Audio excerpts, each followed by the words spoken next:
Do you know that Jesus Christ spoke certain words on the cross, about which people of other nations raise many questions?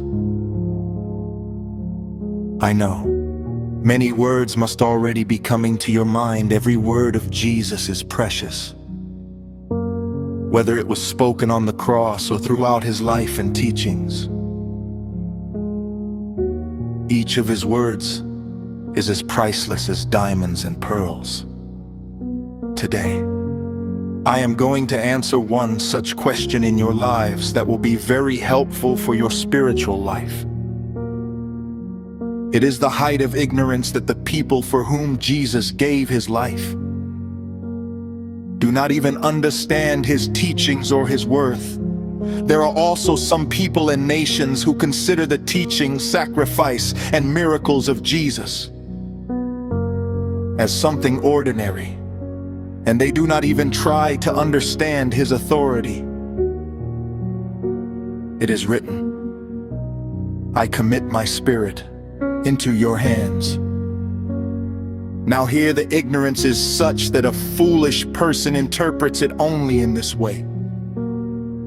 Did the manifestation of God give his life to himself? This is the highest level of ignorance.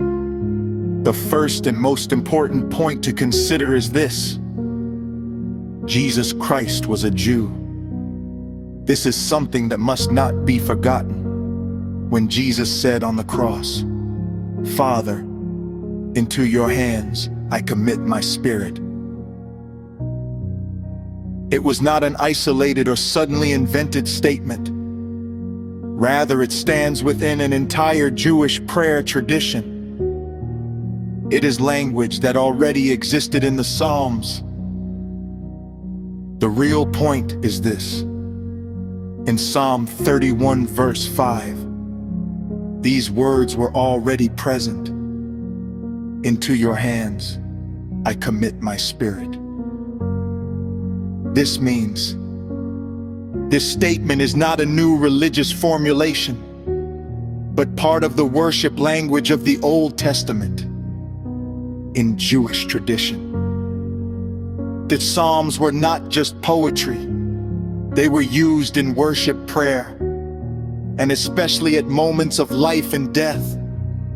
That is why, in later Jewish settings, this statement had become a kind of death prayer formula, a prayer that righteous people would recite at the final moment of their lives as an expression of trust in God.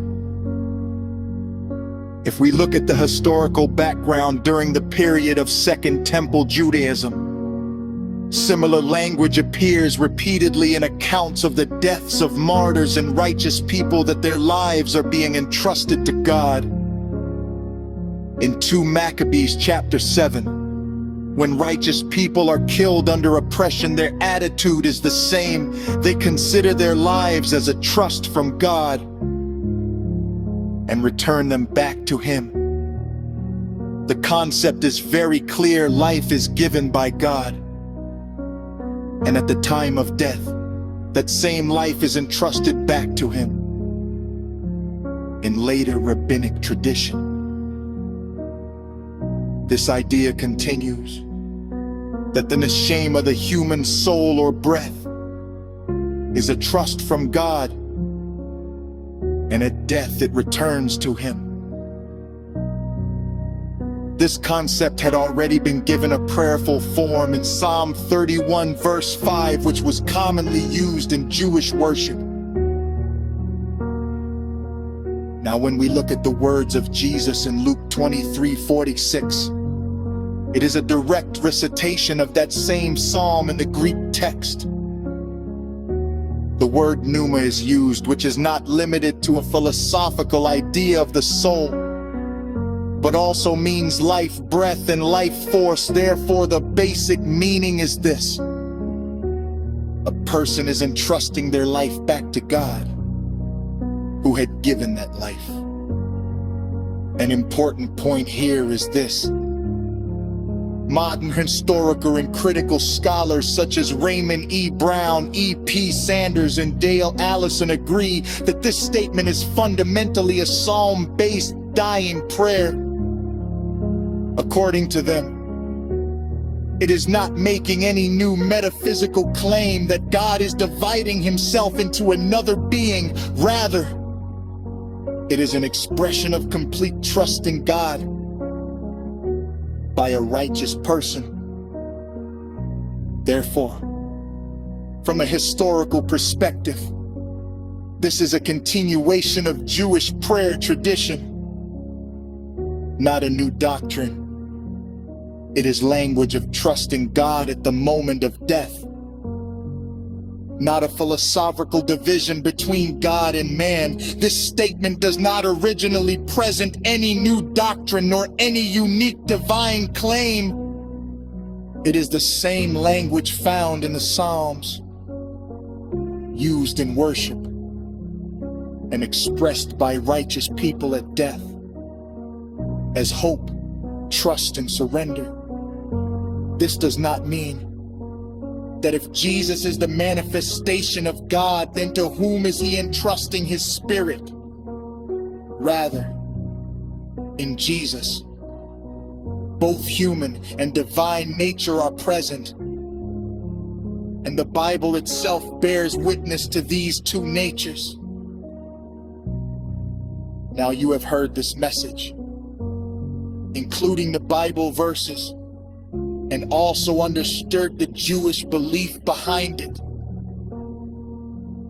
There is also a famous verse where Jesus Christ speaks about his eternal existence. John 8:58. Truly, truly, I say to you, before Abraham was, I am. Here Jesus used the words I am, which indicate his eternal existence and his relationship with God. He fulfilled the duty of being human. He accomplished the sacrifice for which he came into this world and fulfilled the will of God.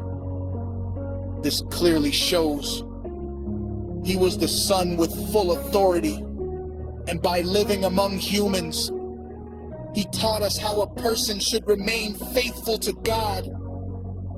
He taught faithfulness, love, and gentleness. He taught forgiveness, and even praying for enemies. He showed how a true human